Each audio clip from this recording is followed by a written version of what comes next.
आवाज मानदेशाचा।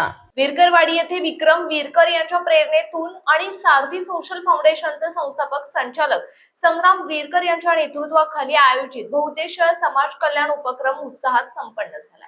या उपक्रमाअंतर्गत न्यू इंग्लिश स्कूल विरकरवाडी येथे अत्याधुनिक शोगिनी सायबरनेटिक कॉम्प्युटर लॅबचे लोकार्पण करण्यात आले। तसेच शेतकऱ्यांना मोफत फवारणी पंपांचे वाटप करण्यात आले। ग्रामीण भागातील युवक युवतींसाठी आयोजित रोजगार मेळाव्यात विविध क्षेत्रातील 80 ते 90 पदांसाठी भरती प्रक्रिया राबवण्यात आली। कार्यक्रमास IAS विक्रम विरकर, सेवानिवृत्त पोलीस निरीक्षक सौ रुक्मिणी गल्डे मॅडम, डॉक्टर सौ स्वाती विरकर, नगराध्यक्षा पूजा विरकर, संग्राम विरकर, अथर्व मराठे, जगन्नाथ विरकर, हिरा राखुंडे, महाराणी अहिल्यादेवी होळकर, शैक्षणिक संस्थेचे सदस्य लुनेश विरकर सर, न्यू इंग्लिश स्कूलचे मुख्याध्यापक आनंद कटरे सर यांच्यासह विविध क्षेत्रातील मान्यवर उपस्थित होते। सूत्रसंचालन राजेंद्र लुबाळ सर यांनी केले।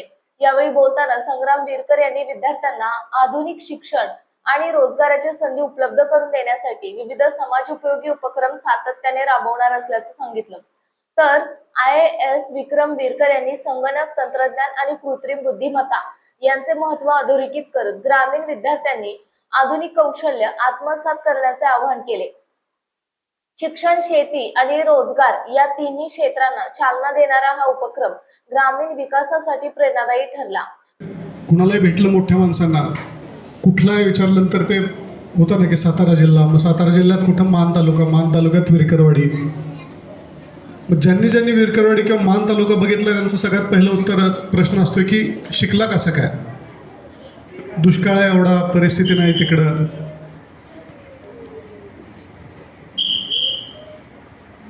कसं शिकला याला उत्तर मी नेहमी म्हणतो की कर्मवीर अण्णा नसते तर आम्ही शिकलो नसतो। रयतची शाळा देवपूरला चालू झाली म्हणून वडील शिकले, बरेचसे तुमच्यापैकी पण ते शिकले म्हणून आम्ही शिकलो। त्यांच्या काळात नुसती शाळा काढून शिकणं होत होतं। जे मोठे लोक आहेत ज्याला इंग्रजी येत होतं तो साहेब व्हायचा आणि ज्याला इंग्रजी येत नाही तो शिपाई व्हायचा। बरोबर आहे ना? असंच आहे ना? ज्याला इंग्रजी येतं तो मोठा माणूस, ज्याला इंग्रजी येत नाही तो मग शेती करेल, रोजगार करेल, काही करेल। आता ते बदलत आहे, आता असं होणार आहे, आता असं चालू झालंय। ज्याला कॉम्प्युटर येतोय, ज्याला AI येतंय तो साहेब बनणार, छोटा मोठा नाही, त्याच्याकडे 1000 करोड असतील। आणि ज्याला येत नाही त्याला शिपायाचं पण काम नाही मिळणार।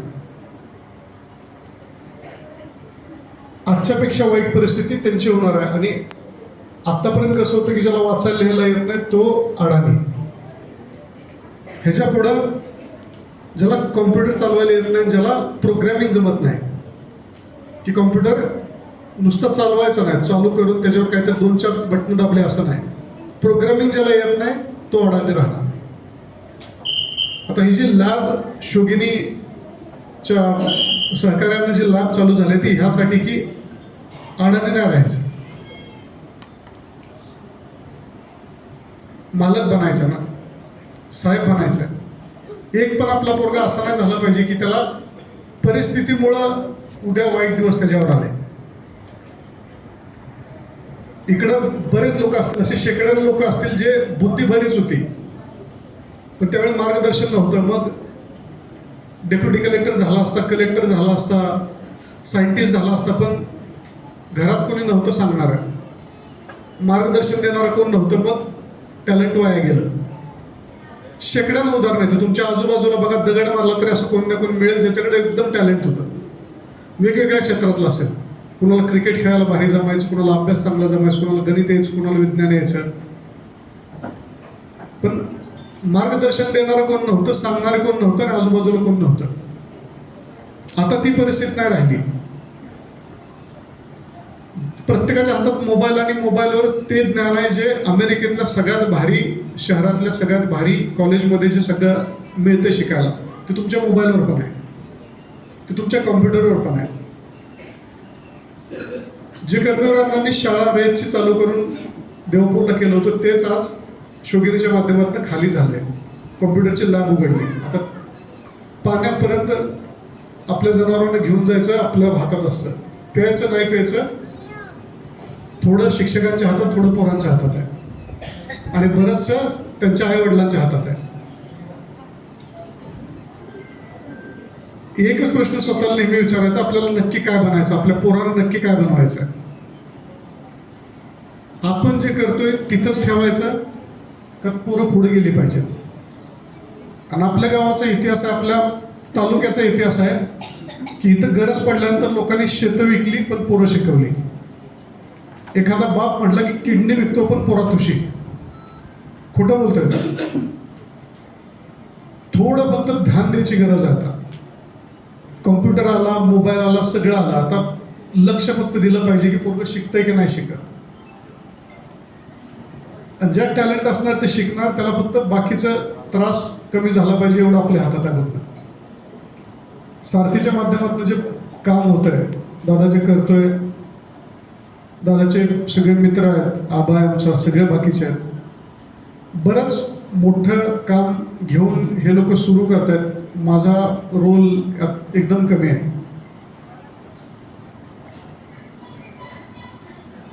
पण लहानपणापासून मला एक प्रश्न नेहमी पडतो की किती दिवस आपण मुंबईला जायचं, किती दिवस पुण्याला जायचं कमानी मिळून.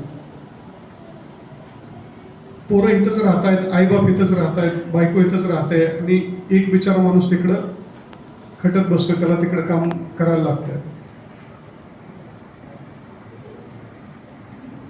हळूहळू सुरुवात करू आणि एक दिवस असं करू की इंडस्ट्री इथे येते. इंडस्ट्री इथे येण्यासाठी इंडस्ट्री 3 गोष्टींना रोजगार येतो कुठं पण.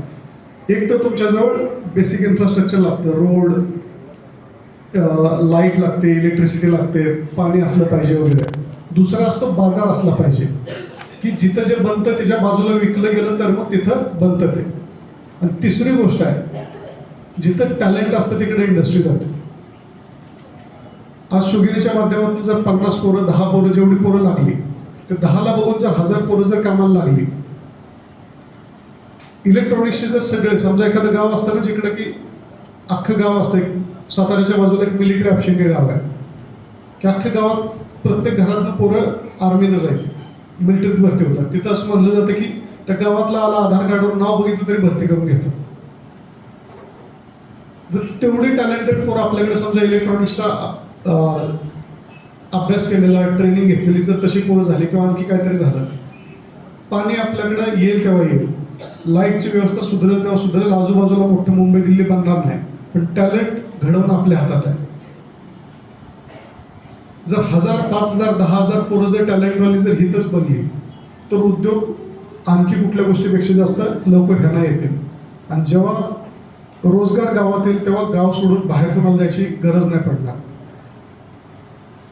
आज जाऊ पुण्याला, उद्या जाऊ पुण्याला, मुंबईला जाऊ, दिल्लीला जाऊ, पण आपल्या पोरांना इच्छा असल्याशिवाय बाहेर जायची गरज नाही पडली पाहिजे, एवढी काळजी घेऊ असं मला वाटतंय. एवढं बोलून मी थांबतो.